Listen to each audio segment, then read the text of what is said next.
শবে বরাত থেকে আমরা কি শিখলাম? আসসালামু আলাইকুম। আজকে আমি আপনাদের একটা গল্প শোনাব। এই গল্পটা শুনে হয়তো আপনার চোখে পানি চলে আসবে, হয়তো নিজের জীবনের অনেক ভুল মনে পড়ে যাবে। কিন্তু এই গল্পের শেষে আপনি একটা জিনিস বুঝবেন, আল্লাহর রহমতের দরজা কখনো বন্ধ হয় না। যতই পাপ করুন, যতই ভুল করুন, ফিরে আসার সুযোগ সব সময় থাকে। আর সেই সুযোগের সবচেয়ে বড় রাতগুলোর একটি হলো শবে বরাত। কিন্তু আসল প্রশ্ন হলো, শবে বরাত আসলে কি? এটা কি শুধুই হালুয়া রুটি খাওয়ার রাত, নাকি আতশবাজি পোড়ানোর উৎসব, নাকি এর পেছনে লুকিয়ে আছে এমন কিছু শিক্ষা যা আমাদের পুরো জীবনটাই বদলে দিতে পারে? চলুন আজকে আমরা জানব সেই শিক্ষাগুলো, কিন্তু গল্পের মাধ্যমে। গল্প 1, ক্ষমার শক্তি। অনেক বছর আগের কথা। এক গ্রামে থাকত আলী নামে এক যুবক। আলী ছিল গ্রামের সবচেয়ে বখাটে ছেলে। নামাজ পড়ত না, বড়দের সম্মান করত না, মানুষের সাথে খারাপ ব্যবহার করত। সবাই তাকে এড়িয়ে চলত। একদিন গ্রামের এক বৃদ্ধ তাকে জিজ্ঞেস করল, বাবা আলী, তুমি কি জানো শবে বরাত কি? আলী হেসে বলল, হ্যাঁ জানি, এটা সেই রাত যখন সবাই হালুয়া খায় আর মসজিদে ভিড় করে, কিন্তু আমার মতো মানুষের জন্য এসব না। বৃদ্ধ বললেন, তুমি ভুল বুঝেছ বাবা, শবে বরাত হলো ভাগ্য রজনী। এই রাতে আল্লাহ তার বান্দাদের ক্ষমা করে দেন, কিন্তু দুই ধরনের মানুষকে তিনি ক্ষমা করেন না। এক, যে অন্যের সাথে শত্রুতা রাখে। দুই, যে নিজের পিতামাতার অবাধ্য। এই কথা শুনে আলীর মনে পড়ল তার বাবার কথা। বাবা মারা যাওয়ার আগে তাকে ভালো হওয়ার জন্য বলেছিলেন, কিন্তু সে শোনেনি। মা এখনও তার জন্য রোজ কাঁদেন, দোয়া করেন, কিন্তু সে মায়ের কথাও শোনে না। সেই রাতে আলী ঘুমাতে পারল না। তার মনে হলো, সারা দুনিয়া যদি তাকে ক্ষমা করে দেয়, কিন্তু আল্লাহ যদি না করেন, তাহলে কি হবে? শবে বরাতের রাতে আলী মায়ের কাছে গেল। মায়ের পায়ে মাথা রেখে কাঁদতে লাগল। বলল, মা, আমাকে মাফ করো, আমি অনেক ভুল করেছি। আজ থেকে আমি বদলে যাব। মা তাকে বুকে জড়িয়ে ধরলেন, বললেন, বাবা, মা কখনো সন্তানকে মাফ করতে দেরি করে না। তুমি ফিরে এসেছ, এটাই আমার জন্য সবচেয়ে বড় পাওয়া। সেই রাত থেকে আলী পুরোপুরি বদলে গেল। সে মানুষের উপকার করতে শুরু করল, নামাজ পড়তে শুরু করল, গ্রামের মানুষের সেবা করতে লাগল। প্রথম শিক্ষা। এই গল্প থেকে আমরা কি শিখলাম? আমরা শিখলাম যে ক্ষমা চাওয়া কখনো দেরি হয় না। আমরা যতই পাপী হই, যতই ভুল করি, আল্লাহর দরজা সব সময় খোলা। শবে বরাত আমাদের মনে করিয়ে দেয় যে আল্লাহ ক্ষমাশীল। তিনি চান আমরা ফিরে আসি। কিন্তু মনে রাখতে হবে, ক্ষমা পেতে হলে আমাদেরও অন্যদের ক্ষমা করতে হবে। যার সাথে আমাদের রাগ আছে, ঝগড়া আছে, মনোমালিন্য আছে, তাদের সাথে সম্পর্ক ঠিক করতে হবে। কারণ আল্লাহ বলেছেন যে অন্যদের ক্ষমা করে না, তাকে তিনিও ক্ষমা করবেন না। গল্প 2, ভাগ্যের লেখন। এবার আরেকটা গল্প বলি। এক শহরে থাকত রহিম নামে এক ব্যবসায়ী। তার ব্যবসা ভালো চলছিল, সংসার সুখের ছিল। কিন্তু একদিন হঠাৎ করে সব উল্টে গেল। ব্যবসায় বড় ক্ষতি হলো, ঋণে ডুবে গেল, বাড়ি গাড়ি সব বিক্রি করতে হলো। রহিম হতাশ হয়ে পড়ল। ভাবতে লাগলো, আমার ভাগ্যে বুঝি সুখ নেই, আমি আর কখনো উঠতে পারবো না। একদিন তার এক বন্ধু বলল, রহিম, তুমি কি জানো শবে বরাত মানে কি? এর আরেক নাম লাইলাতুল বারাত, আর বারাত মানে মুক্তি। কিন্তু এই রাতের আরেকটা বিশেষত্ব আছে। এই রাতে আল্লাহ আগামী 1 বছরের সব ফয়সালা করেন। কে বাঁচবে, কে মরবে, কার রিজিক কেমন হবে, সব লেখা হয়। রহিম বলল, তার মানে আমার ভাগ্য তো লেখা হয়ে গেছে, এখন আর কি করার আছে? বন্ধু বলল, না ভাই, তুমি ভুল বুঝেছ। আল্লাহ তো সব জানেন, কিন্তু তিনি চান আমরা চেষ্টা করি, দোয়া করি। হাদিসে আছে, দোয়া তাকদীর বদলে দিতে পারে। আর শবে বরাতের রাতে দোয়া খুবই কবুল হয়। সেই বছর শবে বরাতের রাতে রহিম সারা রাত দোয়া করল, কাঁদল আল্লাহর কাছে। বলল, ইয়া আল্লাহ, আমি হতাশ হয়ে পড়েছিলাম, কিন্তু এখন বুঝেছি তুমিই আমার একমাত্র ভরসা। তুমি যা দিবে তাই আমার জন্য ভালো। তবুও তোমার কাছে চাই, আমাকে আবার দাঁড়ানোর সুযোগ দাও। আল্লাহর রহমত এমনই যে সেই বছর থেকে রহিমের জীবন ঘুরে দাঁড়ালো। ছোট একটা কাজ দিয়ে শুরু করলো, ধীরে ধীরে সেটা বড় হলো। কয়েক বছরের মধ্যেই সে আগের চেয়েও ভালো অবস্থায় চলে এলো। কিন্তু এবার রহিম বদলে গেছে। সে এখন বোঝে যে সব কিছু আল্লাহর হাতে।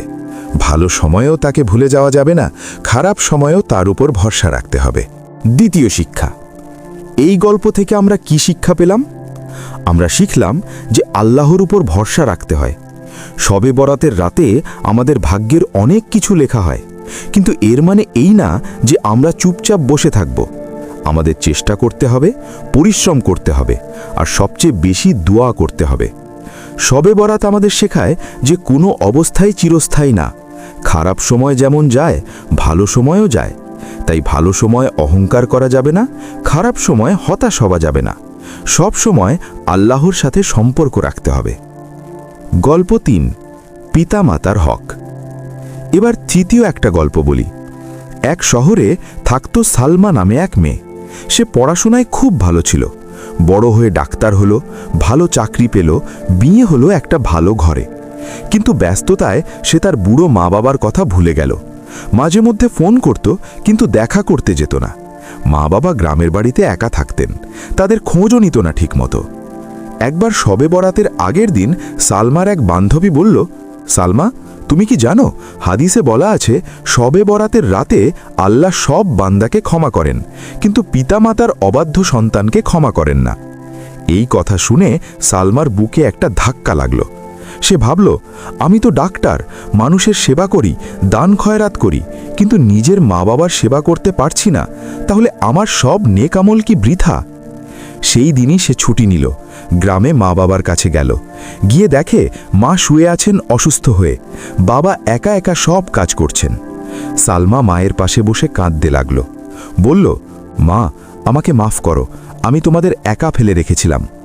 মা হাসলেন, বললেন, মেয়ে, তোমার জীবন তোমার, তুমি ভালো আছো, এটাই আমাদের সুখ। কিন্তু মাঝে মাঝে যদি মনে রাখতে তাহলে ভালো লাগতো। সেই শবে বরাতের রাত থেকে সালমা ঠিক করল মাসে অন্তত একবার মা বাবার কাছে যাবে, রোজ ফোন করবে, তাদের সেবা করবে। কারণ সে বুঝে গেছে দুনিয়ার সব সফলতা মিথ্যা যদি মা বাবার দোয়া না থাকে। তৃতীয় শিক্ষা। এই গল্প থেকে আমরা কি শিখলাম? আমরা শিখলাম যে পিতামাতার সেবা করা কতটা গুরুত্বপূর্ণ। শবে বরাতের রাতে আল্লাহ সবাইকে ক্ষমা করেন, কিন্তু যে মা বাবার অবাধ্য তাকে না।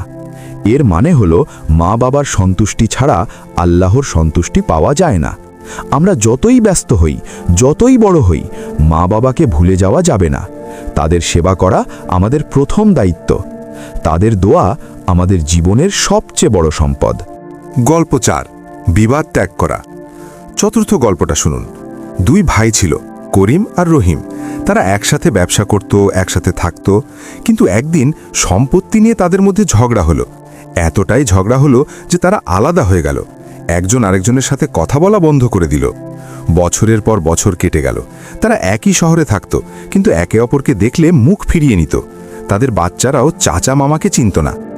একবার শবে বরাতের রাতে করিম মসজিদে গেল নামাজ পড়তে। ইমাম সাহেব ওয়াজ করছিলেন।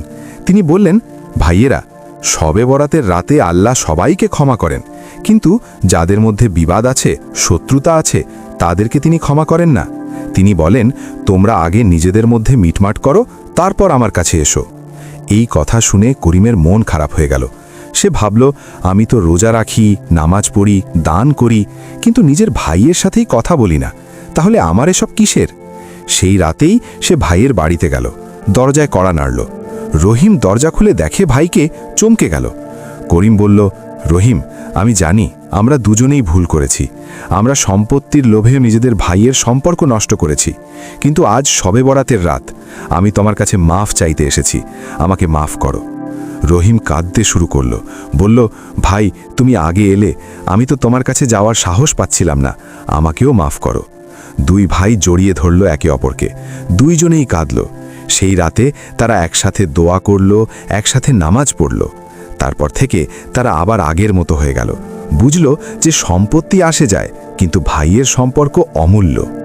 চতুর্থ শিক্ষা। এই গল্প থেকে আমরা কি শিখলাম? আমরা শিখলাম যে মানুষের সাথে সম্পর্ক ঠিক রাখা কতটা জরুরি। শবে বরাত আমাদের মনে করিয়ে দেয় যে আল্লাহ চান আমরা একে অপরকে ক্ষমা করি, ভালোবাসি। যার সাথে আমাদের সম্পর্ক খারাপ হয়েছে তার সাথে মিটমাট করি। অনেক সময় আমরা ছোট ছোট বিষয় নিয়ে ঝগড়া করি, সম্পর্ক নষ্ট করি, কিন্তু এসব কিছুই আল্লাহর কাছে গুরুত্বপূর্ণ নয়। গুরুত্বপূর্ণ হলো মানুষের সাথে ভালো ব্যবহার, ক্ষমা, ভালোবাসা। গল্প 5, দান ও সাদাকা। পঞ্চম গল্পটা একটু ভিন্ন ধরনের। এক গ্রামে থাকত জহির নামে এক কৃপণ ব্যক্তি। তার অনেক সম্পদ ছিল, কিন্তু সে কাউকে কিছু দিত না, এমনকি নিজের খরচও কম করত। লোকজন বলতো, জহির, তোমার এত টাকা দিয়ে কি করবে? মরে গেলে তো কিছু নিয়ে যেতে পারবে না, দান করো, গরিবদের সাহায্য করো। কিন্তু জহির কানে তুলত না। সে ভাবত, আমি কষ্ট করে টাকা জমিয়েছি, অন্যকে কেন দেব? একবার শবে বরাতের আগের দিন গ্রামের মসজিদের ইমাম তাকে ডাকলেন। বললেন, জহির ভাই, আমি তোমাকে একটা গল্প বলি। রাসূলুল্লাহ সাল্লাল্লাহু আলাইহি ওয়াসাল্লাম বলেছেন, দান সম্পদ কমায় না, বরং বাড়ায়। আর শবে বরাতের রাতে দান করলে আল্লাহ ৭০ গুণ সওয়াব দেন। জহির বলল, হুজুর, এসব তো কথার কথা, আমি যদি দান করি তাহলে আমার টাকা কমবে না? ইমাম সাহেব বললেন, চলো একটা পরীক্ষা করে দেখো। এই শবে বরাতে তুমি একটা গরিব পরিবারকে কিছু সাহায্য করো, দেখো কি হয়।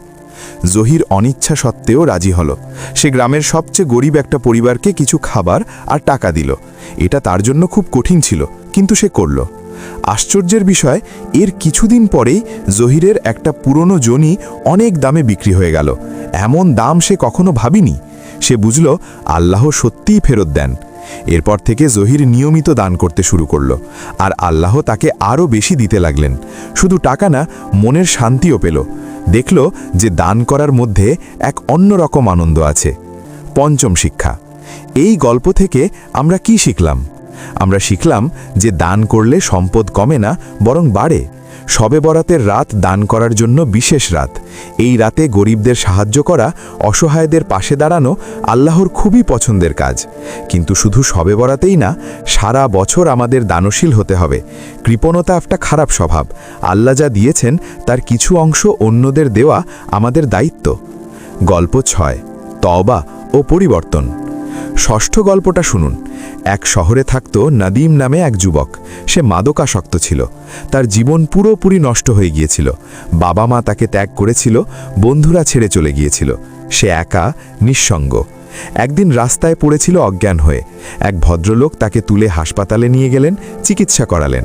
নাদিম সুস্থ হলো। ভদ্রলোক তাকে বললেন, বাবা, তুমি এভাবে জীবন নষ্ট করছো কেন? তোমার বাবা মা কত কষ্ট পাচ্ছেন তুমি জানো? নাদিম কাঁদতে শুরু করল। বলল, চাচা, আমি চেষ্টা করেছি, কিন্তু পারি না। আমি অনেক পাপী, আল্লাহ আমাকে কখনো মাফ করবেন না। ভদ্রলোক বললেন, এটা শয়তানের ধোঁকা, আল্লাহ সবচেয়ে বড় ক্ষমাশীল। তুমি জানো তওবার দরজা কখন বন্ধ হয়? মৃত্যুর আগ মুহূর্তে। তার আগে যে কোনো সময় তওবা করা যায়। আর শবে বরাতের রাতে তো বিশেষভাবে আল্লাহ ক্ষমা করেন। নাদিম জিজ্ঞেস করল, কিন্তু চাচা, তওবা মানে কি? শুধু মুখে বললেই হবে? ভদ্রলোক বললেন, না বাবা, তওবা মানে হল ১. পাপ কাজ ছেড়ে দেওয়া, ২.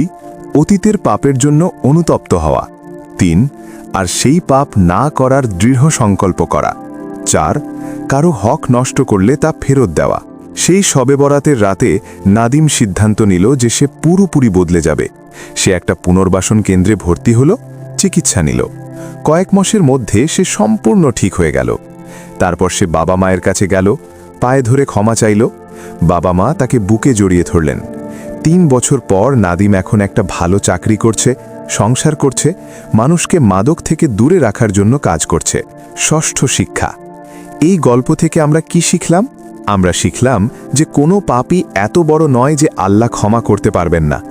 শবে বরাত আমাদের মনে করিয়ে দেয় যে তওবার দরজা সব সময় খোলা।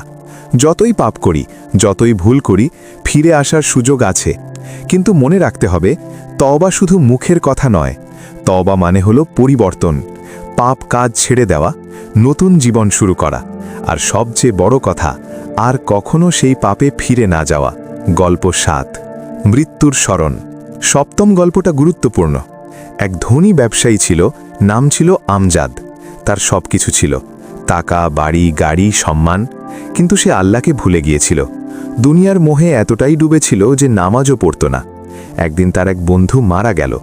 একই বয়সের, একসাথে ব্যবসা করত। হঠাৎ হার্ট অ্যাটাকে মারা গেল। আমজাদ জানাজায় গেল। কবরে মাটি দিতে দিতে হঠাৎ তার মনে হলো, আজ যাকে কবরে দিচ্ছি, কাল এই জায়গায় আমিও থাকতে পারি। মৃত্যু তো কাউকে জানিয়ে আসে না। এই চিন্তা তার মাথা থেকে যাচ্ছিল না। সেই রাতে এসে ঘুমাতে পারল না। মনে হচ্ছিল, আমি এত টাকা জমিয়ে কি করব? মরে গেলে তো কিছু নিয়ে যেতে পারবো না, শুধু আমার নেক আমল যাবে সাথে। শবে বরাতের রাতে আমজাদ মসজিদে গেল। ইমাম সাহেব একটা কোরআনের আয়াত তেলাবাত করছিলেন, যার অর্থ হল প্রতিটি প্রাণকে মৃত্যুর স্বাদ গ্রহণ করতে হবে। এই আয়াত শুনে আমজাদের চোখে পানি চলে এলো। সে বুঝল যে মৃত্যু সত্য, এটা এড়ানো যাবে না। আজ বন্ধু, কাল হয়তো সে নিজে। সেই রাত থেকে আমজাদ পরিবর্তন হয়ে গেল।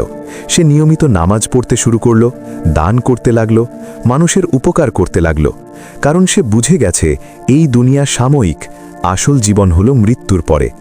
সপ্তম শিক্ষা। এই গল্প থেকে আমরা কি শিখলাম? আমরা শিখলাম যে মৃত্যুর কথা মনে রাখা খুবই গুরুত্বপূর্ণ। শবে বরাতের রাতে আল্লাহ ঠিক করেন কে বাঁচবে কে মরবে। এটা আমাদের মনে করিয়ে দেয় যে জীবন অনিশ্চিত, যে কোনো সময় মৃত্যু আসতে পারে। এই জন্যই আমাদের প্রস্তুত থাকতে হবে। দুনিয়ার মোহে এতটা ডুবে যাওয়া যাবে না যে আখেরাতের কথা ভুলে যাই। টাকা পয়সা, বাড়ি গাড়ি সব এখানেই থেকে যাবে, সাথে যাবে শুধু আমাদের আমল। গল্প ৮, কৃতজ্ঞতা। অষ্টম গল্পটা শোনো। এক মহিলা ছিল, নাম ফাতিমা। তার জীবন খুব কষ্টের ছিল। স্বামী মারা গিয়েছে, 3 বাচ্চা নিয়ে একা। ছোট্ট একটা দোকান করে সংসার চালাতো, দিন আনে দিন খায়। কিন্তু ফাতিমা কখনো অভিযোগ করত না, সব সময় মুখে আল্লাহর শুকরিয়া। লোকজন বলতো, ফাতিমা, তোমার এত কষ্ট, তবুও তুমি হাসি মুখে থাকো কিভাবে? ফাতিমা বলতো, আল্লাহ আমাকে অনেক দিয়েছেন। আমার 3 সুস্থ বাচ্চা আছে, 2 হাত আছে কাজ করার, 2 পা আছে চলার। অনেকে আছে যাদের এগুলোও নেই। আমি আল্লাহর শুকরিয়া করি। একবার শবে বরাতের রাতে এক ধনী মহিলা ফাতিমার দোকানে এলো। তিনি বললেন, ফাতিমা, তুমি সব সময় এত খুশি থাকো কিভাবে? আমার সব কিছু আছে, কিন্তু আমি সুখী নই। সব সময় মনে হয় আরও চাই, আরও চাই। ফাতিমা বলল, আপা, শবে বরাতের রাতে আল্লাহ আমাদের জন্য অনেক কিছু লিখেন, কিন্তু আমরা যদি যা আছে তার শুকরিয়া না করি, তাহলে যা নেই তার জন্য কাঁদতে থাকি, তাহলে কখনো সুখী হব না। আমি যা আছে তার জন্য শুকরিয়া করি। আল্লাহ যা দেননি সেটা হয়তো আমার জন্য ভালো না। ধনী মহিলা অবাক হয়ে গেলেন। তিনি ভাবতেন দরিদ্র মানুষরা সবসময় কষ্টে থাকে, কিন্তু দেখলেন ফাতিমার চেয়ে সুখী মানুষ খুব কমই আছে। সেই রাতে ধনী মহিলা বুঝলেন সুখ টাকায় কেনা যায় না, সুখ হলো মনের অবস্থা। যে আল্লাহর শুকরিয়া করে সেই সুখী। অষ্টম শিক্ষা। এই গল্প থেকে আমরা কি শিখলাম? আমরা শিখলাম যে কৃতজ্ঞতা খুবই গুরুত্বপূর্ণ। শবে বরাতের রাতে আমাদের শুধু নতুন কিছু চাইলেই হবে না, যা আছে তার জন্য শুকরিয়াও করতে হবে। আল্লাহ আমাদের অনেক কিছু দিয়েছেন, জীবন, স্বাস্থ্য, পরিবার, খাবার, ঘর। আমরা এগুলোর কদর করি না, বরং যা নেই তার জন্য কাঁদি। কিন্তু যে শুকরিয়া করে আল্লাহ তাকে আরও বেশি দেন। প্রতিবেশী একটু গরিব ছিল। কখনো কখনো হাসানের কাছে কিছু ধার চাইত। হাসান খুব অনিচ্ছায় দিত, মুখ ভার করে। একদিন শবে বরাতের আগের দিন হাসান একটা হাদিস পড়ল। হাদিসে বলা আছে, যে তার প্রতিবেশীকে কষ্ট দেয় সে জান্নাতে যাবে না। হাসান চমকে উঠল। সে ভাবল, আমি তো নামাজ পড়ি, রোজা রাখি, কিন্তু প্রতিবেশীকে কষ্ট দিই, তাহলে আমার এসব কিসের? সে আরও পড়ল, রাসূলুল্লাহ সাল্লাল্লাহু আলাইহি ওয়াসাল্লাম বলেছেন, জিব্রাইল আমাকে প্রতিবেশীর ব্যাপারে এত উপদেশ দিলেন যে মনে হলো প্রতিবেশীকে উত্তরাধিকারী বানিয়ে দেবেন। হাসান বুঝল প্রতিবেশীর হক কতটা গুরুত্বপূর্ণ। সেই শবে বরাতের রাতে সে প্রতিবেশীর বাড়িতে গেল, একটা খাবারের ঝুড়ি নিয়ে গেল। বলল, ভাই, আমি আপনার সাথে যেভাবে ব্যবহার করেছি তার জন্য মাফ চান। আজ থেকে আমরা ভালো প্রতিবেশী হয়ে থাকব। প্রতিবেশীও খুশি হলো, বলল, ভাই, আমিও কিছু ভুল করে থাকলে মাফ করবেন। সেই রাত থেকে তারা খুব ভালো প্রতিবেশী হয়ে গেল। একে অপরের বিপদে পাশে দাঁড়াতো, সুখে দুঃখে ভাগ নিত। এই গল্প থেকে আমরা কি শিখলাম? আমরা শিখলাম যে প্রতিবেশীর হক আদায় করা খুবই গুরুত্বপূর্ণ। শবে বরাত আমাদের মনে করিয়ে দেয় যে শুধু নামাজ রোজা করলেই হবে না, মানুষের সাথে ভালো ব্যবহার করতে হবে, বিশেষ করে প্রতিবেশীর সাথে। প্রতিবেশী হতে পারে পাশের বাড়ির, হতে পারে পাশের রুমের, হতে পারে পাশের দোকানের। যে আমাদের কাছাকাছি আছে তার প্রতি আমাদের দায়িত্ব আছে। দশম এবং শেষ গল্পটা শুনুন। 2 জন মানুষ ছিল, আকবর আর আসগার। 2 জনেই শবে বরাতের রাতে মসজিদে গেল, নামাজ পড়ল, দোয়া করল। আকবর গিয়েছিল কারণ সবাই যাচ্ছে তাই সেও গেল, লোকজন দেখবে, সম্মান পাবে এই ভেবে। আর আসগর গিয়েছিল শুধুমাত্র আল্লাহর সন্তুষ্টির জন্য। কেউ দেখুক বা না দেখুক, সে আল্লাহর কাছে ক্ষমা চাইতে গিয়েছিল। বাইরে থেকে দেখলে মনে হবে দুইজনেই একই কাজ করেছে, কিন্তু আল্লাহর কাছে দুইজনের নিয়ত ভিন্ন। আকবর যখন মসজিদ থেকে ফিরল, মনে করল সে অনেক বড় কাজ করেছে, অহংকার করতে লাগল। কিন্তু আসগর ফিরল নিজেকে ছোট মনে করে, ভাবল সে যথেষ্ট করতে পারেনি। বছর কয়েক পর দেখা গেল আকবরের জীবনে কোনো পরিবর্তন আসেনি, সে আগের মতোই আছে। কিন্তু আসগর ধীরে ধীরে অনেক ভালো মানুষ হয়ে গেছে, কারণ তার নিয়ত ছিল খালেস। এই গল্প থেকে আমরা কি শিখলাম? আমরা শিখলাম যে নিয়ত সবচেয়ে গুরুত্বপূর্ণ। শবে বরাতের রাতে আমরা যা কিছু করি, নামাজ পড়ি, দোয়া করি, দান করি, সব কিছু আল্লাহর সন্তুষ্টির জন্য করতে হবে, মানুষকে দেখানোর জন্য না। রাসূলুল্লাহ সাল্লাল্লাহু আলাইহি ওয়াসাল্লাম বলেছেন, সব কাজ নিয়তের ওপর নির্ভর করে, তাই আমাদের নিয়ত পরিষ্কার রাখতে হবে। বন্ধুরা, আজকে আমরা 10টা গল্পের মাধ্যমে শবে বরাত থেকে 10টা শিক্ষা জানলাম। চলুন আরেকবার দেখি কি কি শিখলাম। 1. ক্ষমা চাওয়া এবং ক্ষমা করা। শবে বরাত আমাদের শেখায় যে আল্লাহ অসীম ক্ষমাশীল, তিনি চান আমরা ফিরে আসি, কিন্তু আমাদেরও অন্যদের ক্ষমা করতে হবে। 2. আল্লাহর উপর ভরসা। জীবনে ভালো মন্দ সব সময় আসে, কিন্তু সব সময় আল্লাহর উপর ভরসা রাখতে হবে, দোয়া করতে হবে। 3. পিতামাতার সেবা। শবে বরাত আমাদের মনে করিয়ে দেয় যে মা বাবার সন্তুষ্টি ছাড়া আল্লাহর সন্তুষ্টি পাওয়া যায় না। 4. মানুষের সাথে বিবাদ মিটিয়ে ফেলা। যার সাথে সম্পর্ক খারাপ হয়েছে তার সাথে মিটমাট করা, ঝগড়া, রাগ, শত্রুতা ত্যাগ করা। 5. দান করা। আল্লাহ যা দিয়েছেন তার কিছু অংশ গরিব মিসকিনদের দেওয়া। দান করলে সম্পদ কমে না, বরং বাড়ে। 6. তওবা করা এবং জীবন বদলানো। যতই পাপ করি, ফিরে আসার সুযোগ আছে, কিন্তু তওবা মানে শুধু মুখের কথা না, জীবন বদলানো। 7. মৃত্যুর কথা মনে রাখা।